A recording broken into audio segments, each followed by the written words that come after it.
and let us all do what we can to build a better future. All right.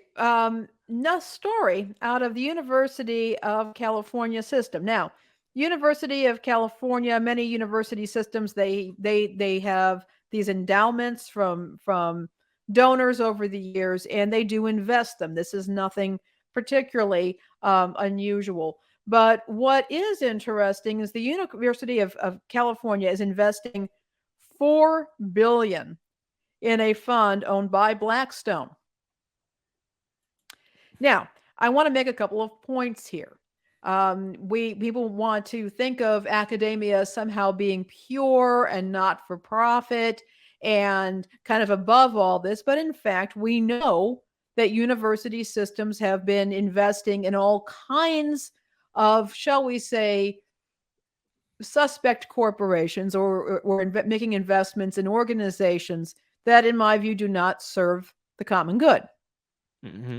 And Blackstone is known as a fund that has heavily invested in single family homes, buying them up, raising in some cases real estate prices in certain areas, and then renting out these homes and making them into, helping to perpetuate that permanent renter class. And as people have noted, Blackstone is not really a property management company, it's an investment fund. So its motivations are very different from a standard landlord or property management company in that they're not looking for long term profits necessarily. They're not looking for long term relationships, and they don't necessarily have a motivation to take care of these homes.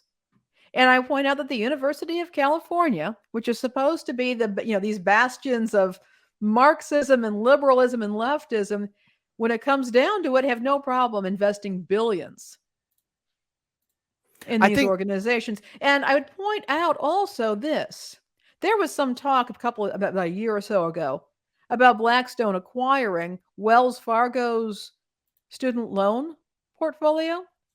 I don't think it happened, but Blackstone did acquire a private company that that basically manages and rents out student apartments. what could possibly go wrong? Well, there's many things that there, but what I'm pointing out here is that there's an entanglement here.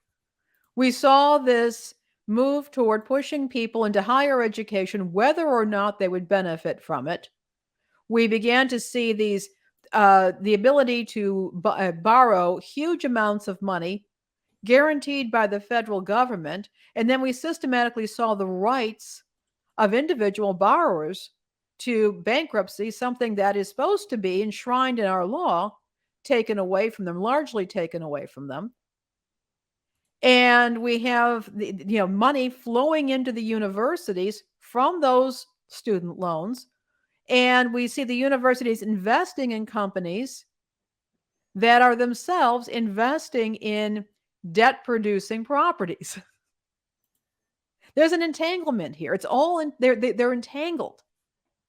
It's all one sick web of lies by the establishment. And also, again, this whole idea of college campuses being these areas of communism or similar to when Fox News says that Chicago is a communist city, a socialist, Leninist, Marxist city. It's not.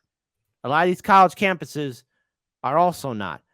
They're liberal campus areas, but let's face it, they're really neoliberal college campuses because they've managed to trick enough young students to go to college so they're forever put into the debt system so they can't crawl out. And a lot of these colleges get huge amounts of investment from corporations and other entities so that, the college campus looks nice and shiny and brand new.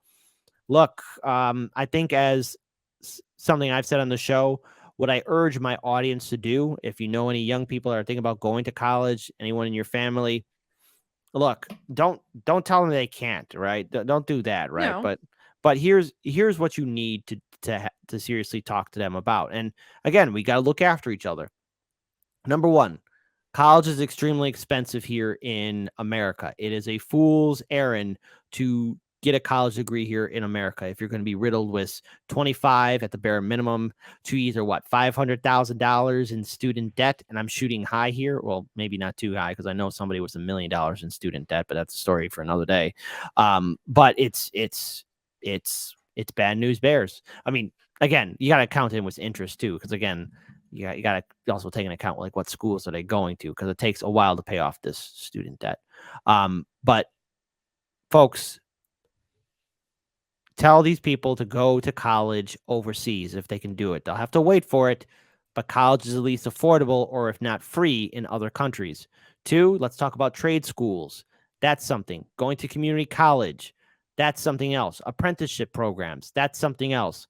Better those 4 options than to go to college here in America, because you'll be riddled with student debt. Break the system, break the chains. And I'm going to conclude with one thing. You've heard us talk a lot about the for-profit schools on this show, and schools that, for example, try to get people to enter into programs that are not actually necessary to get jobs, and in some cases are a detriment to getting jobs. The prime example was the whole bunch of culinary schools that cropped up as foodie culture emerged in this country. You talk to people in the restaurant industry, they'll tell you culinary school may or may not be necessary. You can apprentice and you can work your way up in the industry. They also made made the point that some of these culinary schools, they were so bad that people had to take them off their resumes if they wanted to get a job. Now, that was bad, but we also want to consider that the University of California and other major university systems continue to churn out PhDs who cannot get and will never get tenure track jobs. And they're doing that on the basis of large amounts of student debt. They're able to take all that money into the school and to do that, and of course to solicit contributions for fellowships and scholarships. But they're basically, you have whole economies, and the university economies in the area, people are buying, for example, are renting student accommodations for people who are taking out degrees, higher education degrees, that they will never be able to fully apply, but they'll owe on for the rest of their lives. You see right here with this involvement between Blackstone and University of California, billions